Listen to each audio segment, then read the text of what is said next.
Hey guys, welcome to my channel, and in this video I'm going to show you how you can prevent your mobile phone from ads. So it's super easy and we will make sure you get it right. You just make sure you are logged in and using the latest version, and make sure to watch the complete video carefully to avoid forgetting anything and making mistakes. So let's get started. So guys, you can disable personalized ads on your Android phone to reduce the number of ads you see. To do this, open your phone setting, tap Google,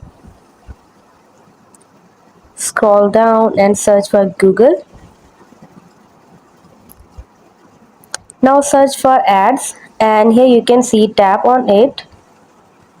So guys, here you can see delete advertising ID, and you can see they give us the instruction. They said that this deletes your current advertising ID.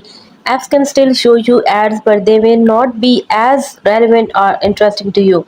Apps use the device advertising ID to show you personalized ad. When you lost personalization, it means that you lost control over the type of the ads that you see. Personalized ads also helps apps like news publications keep their content and services free.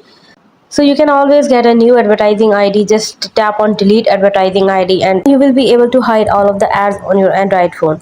So hope you guys like my video. Please consider showing your support by commenting, liking, sharing, subscribing to my channel for more valuable content in the future.